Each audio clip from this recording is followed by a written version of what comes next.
welcome to the very first episode of Cross Stitch the Globe presents Flosstube University, which are mini tutorials designed for the people that buy the Cross Stitch the Globe cross stitch patterns, which right now I'm designing, but you might design in the future too, on Etsy. So the purpose of these tutorials is to help people who buy our patterns. However, we're thinking by putting them on YouTube instead of like a private platform, then anybody who comes across them could use the same information. And today's very first one is, what is full coverage? What does that mean in cross stitch? Now, our tutorials are short little bite-sized pieces of information designed to help you learn to cross stitch. However, we also share on an ongoing basis every Monday. Every other Monday we share what's called a Flosstube. So if you are interested in seeing what we personally stitch and any like other things that we're working on, subscribe, because you'll besides all the tutorials that are going to be coming out, you'll also get to see our personal Flosstube updates every 2 weeks, and then deep dives into topics for like if you want to get into one topic, like instead of just talking about full coverage, what is that? We'll go into like how do you get them and what I'm stitching that is full coverage. Yeah. So subscribe to our channel Cross Stitch Globe for like the whole world of our stitching and patterns and everything. So a global look, if you will.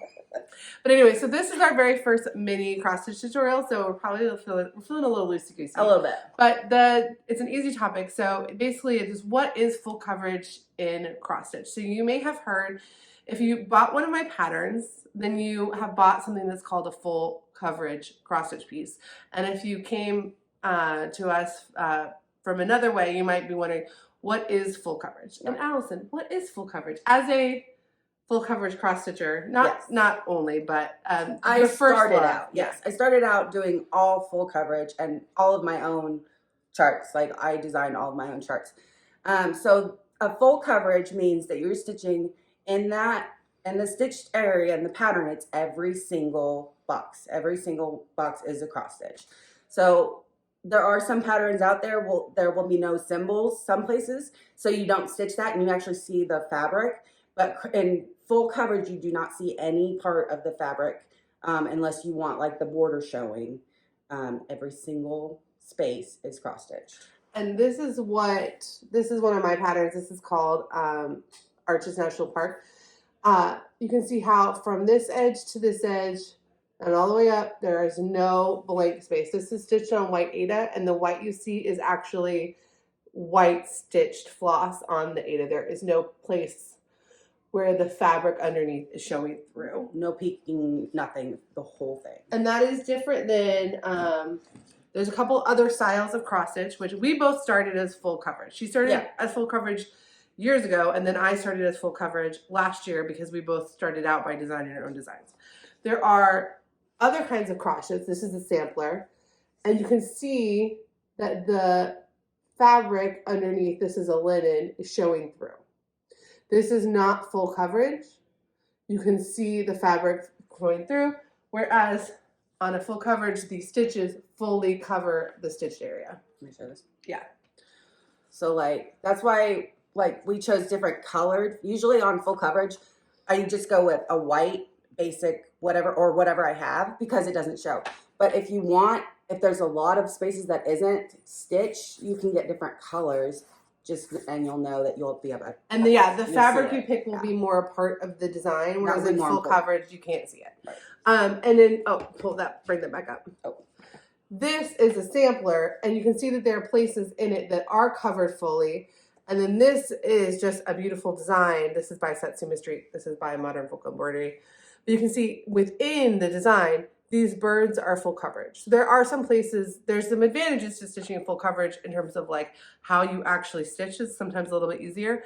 And within these birds, you can do all of those cool tricks. Yeah. You just know outside of that area, it's not going to be covered. You might hear the terms, it's stitch dense, and that means that there's a section that's probably full coverage.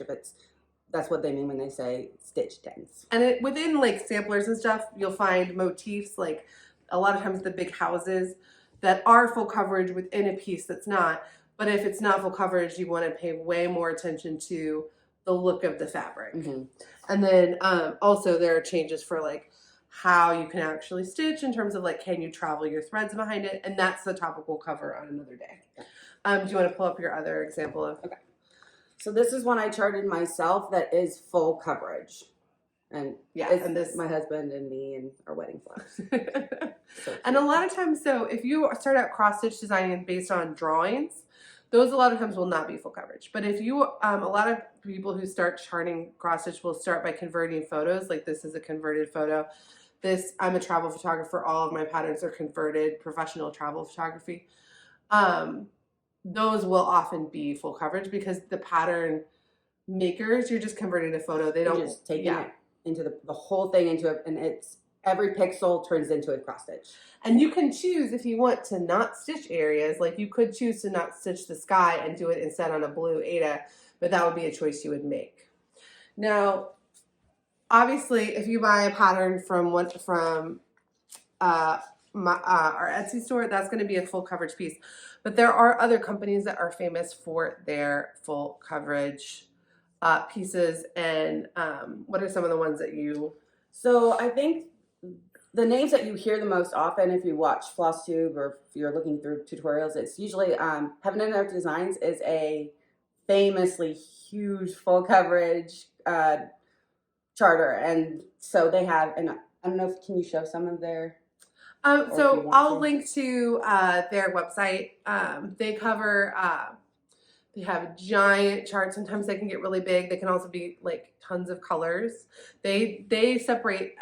They have a system where they say like, you know, size and also number of colors. And a lot of times you'll hear the term max color, and that means it has 250 colors. A lot of colors. Yeah, max is a word to avoid if you want to do simple cross stitching. So that's something you should consider how many flosses it takes to do, or how much thread it takes to do every single square.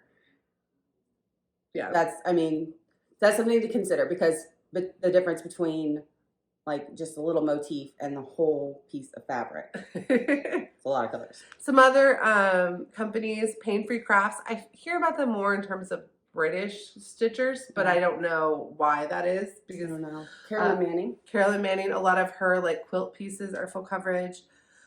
Teresa Winsler has, I don't know if every Teresa Winsler is full coverage. I don't think so. The ones that I've seen, but there are a lot. They're stitched ends. They're even the border might not have like full coverage, but it's, and there are a lot that are full coverage. Yeah. A lot of times dimensions kits and other kits, not the ones that are like designed to be like in a hoop, but the ones that are like a picture. Most of those are full coverage. Sometimes they will be full coverage, but there will be half crosses in places, and we'll talk about that in a future video. But that they usually are covered completely. Yeah. If your full coverage piece has a lot of half crosses, though, then you may want to consider what the fabric underneath it looks like. Right. And then a lot of Etsy shops. Now, when you're talking about buying full coverage pieces on Etsy, you want to start looking out for, and even buying them other places, there are some things to look out for in terms of like what the quality of your finished piece is going to look like. Allison already mentioned you want to pay attention to stitch size, because in order to make some of these pictures look good as full coverage, they have to be 500,000 stitches. Now, this is 4,000 stitches. I mean, think about it. You're converting every pixel or close to it into an actual stitch and an actual color. And so that's why anything with a person in it is really hard, because faces have so much contour. Yeah. That's the word. So much shadowing that you're looking at 50 different colors of gray. Like 50 different colors of whatever your flesh is. Your flesh color, or, you know. Something else to consider. So you want to think about like size. Like, do you want to stitch something that is 400 by 400 or 800 by 800? Like some of these converters will we were playing around with converting her like actual wedding photo, and it's like 100 pages. How many stitches? 72 pages. It was 72 pages. Do you remember how many stitches it was? No. But so is this a picture you can actually stitch in your lifetime? Yeah. How much time are you going to dedicate to this? Like I stitched this in 2 weeks. I'm working on another one that is like 16 by 20 inches on a 14 count, and it's going to take me a couple years because I'm not only stitching that, and it's 60,000 stitches. But there are a lot of stitchers who have 10, 20, 30 full coverage pieces going that all have 500,000 stitches, and they kind of know some of these are not going to be finished ever. And that's okay too. And that's okay. And if you're a process stitcher, it's totally, and that's totally fine. It will annoy you if you're not a process stitcher, though. When I did full coverage that was 8 by 10 or larger, I monogamously stitched it so that I could have a finished piece. And Alison also gives them a lot of ways, gifts and stuff. So, but if you want to just live in the picture as you stitch, then that might not matter to you. If you want to see it on your wall or give it away, might matter, or have be present. It might matter to you. Is it something I can accomplish in 3 months, a year, 5 years? Do I need to monogamously stitch this for 10 years to get it done? Right. So stitch count. You also want to consider the number of colors. You know, the pattern might be $10 or $15, but kitting up 250 DMC kitting colors. Up means that you get the floss or the threads that you need, and the fabric that you want. So kitting it with everything you'll need. Thank you, because I didn't even think about the fact that this is video number 1. I didn't use the word kitted up. I got my supplies ready, and that was it. So you might need you'll hear the word kitted up. But it will be much more expensive if it's 250 colors versus something like this that is 10 or 15 colors. Now, there's reasons. I have pictures that are even this small, have 50 colors in them, and it's worth it. But the stitch size might not correlate might not correlate to how many colors it needs, because the number of colors is really dependent on like how much detail and shading need to be in the piece, and how many different subjects are in the piece that have different color. Like if there's a sky and a tree and a rock and a mountain, those might all have different color families that are needed. Fabric size. The size of fabric can make things expensive, but it also can be, you may not want something on your wall that big. And we'll have in a future video, we're going to talk about, what's the best fabric count for full coverage, and something to consider. It's like if the stitch count is huge, that fabric could be expensive, or you might need to stitch it on a higher count fabric so that the piece becomes smaller. Mm-hmm. And we'll talk about that more in a future video. And then are the mock-up good? Like with so many like full coverage pieces that are really big don't ever have models stitched up. So you might be the first person who finishes it if you stitch it monogamously, or you might be one of the first 100 people that are stitching it. So how good the mock-up looks will make a big difference in terms of should you buy it or not. There are a lot of mock-ups out there for full coverage giant pieces that look terrible. Mm. And so if the mock-up doesn't look good and there's no model stitch, you may not want to take a chance on it, even if the picture it's based on looks really pretty. Yeah. I'm trying to think, what's a good way to spot one where you would like, I would avoid that because the mock-up, okay, example, I'm stitching one where the mock-up has purple parts in the middle of a red, right? So I'm worried that it's not gonna translate to a shadow. It's just gonna look like big purple blotches. Yeah. And I probably should have passed on that one because it's turning out like that. As I'm stitching it, it's looking very purple and not. And this is the one you made. This is red shot. This is one I bought that was just off of the picture. So the colors are kind of hard because a lot of times the colors will look a little off, but then when they're all together, they look right. Because really, our brains don't process color in the same way that like individually against white Ada, the same way they will when it's part of the whole thing. Like for example, there's another one that's over there that I didn't like how it was looking until it was fully stitched. There reached a point in the middle where I was like maybe gonna quit it, and then I finished stitching it and I loved it because my brain really needed to process the thing together. Yeah. But if a designer has no models of any of their stitches, they may just be somebody who's converting lots of pictures, and they, so for like my shop, like I'm not gonna have stitch models of every single piece. Like the bigger pieces are not going to have stitch models, but I have stitch models of smaller pieces. So like, okay, actually she thinks about cross stitch. She's a real cross stitcher. She's pulling the threads to look at them. And once you do it, you know which colors are going to look off. Yeah. Whereas there are some shops they just take fine art pictures or pictures in the public domain, and they convert them and they don't really care. Another thing to think about is like, they might have weird sizes because they might just be converting the thing and they're not thinking about, well, if a person's going to stitch this, is this going to look good in a frame? Is this, so one of the things when I started designing, I thought I was designing with a frame size in mind that didn't really exist. So now I don't actually do this size anymore. Now I do 4x6s because that fits in a standard frame. If a person is just converting art to convert art, they may have it just as big as it possibly can be, and they may not, they may have 1,000 colors, and some of those colors might not really be necessary.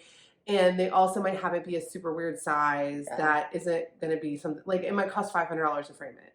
Or kit it, because 500 colors for something, just consider all. So yeah, so those are all, and it doesn't mean you shouldn't start it. No. But it just means before you buy a full coverage pattern, think about like, is this in a number of colors that I'm really comfortable doing? And does this pattern really need that many colors?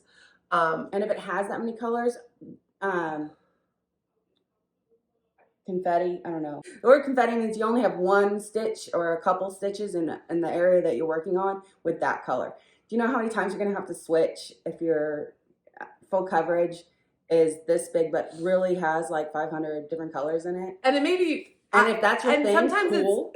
sometimes it's totally worth it. Like, yeah. And I travel, so that means that I might do and you can do that a stitch of this color here and a stitch of this color here, and I'll just run the thread behind it because I know it won't show through. Yeah. But whereas like on a sampler, I really hate confetti because you can't run it as easily. So there's lots of things to consider, and any topic that we're explaining today that we realize, actually needs to be its own video, we'll just make it its own video in the future. So subscribe, because we're going to be covering these topics in the future. So we needed to cover traveling and kitting is what we learned today. Yes. Okay. But this is the first one. So. Yeah. All right. So yeah. So, and if their mock-up looks bad, or if they're like, it's going to be a giant weird size, and also looking like, or if none of their patterns have model stitches, and nobody has stitched anything in and put it in the reviews, like, because we have both stitched things that we have designed that have not looked good, and we've, you have to, until you've done. I won't say who it was, but I bought a pattern on Etsy that for a present, and it was so bad I threw it away. Yeah. So you just want to be careful, like. So, and if you get one and it turns out terrible like that, like, don't give up. Yeah. There are good patterns out there, and I'm sure there are much more good ones than bad ones. But be aware, these are things to think especially about. when you're shopping from people that don't have like any, like, you can't tell who the person is. So like on the patterns that I sell, it has like a link to this channel. I'm a real person, and you can see lots of examples of things that I have stitched and patterns I have stitched that I have made, even if you buy one that doesn't have a model. That doesn't have a model, yeah. So there's just lots of things to consider. For legitimacy. But when you're talking about like buying a pattern that is 100,000 stitches, something you might spend 6 months of your life or more on, you want to make sure that you really love it. And if you are stitching it and you don't love it, ditch it and go find something else, because you can always use those flosses on other projects. As someone who likes to finish things, I don't like that term. She did finish a piece she did not like. I finished it, though. It was done. In fact, I did it twice because I thought it was my fault.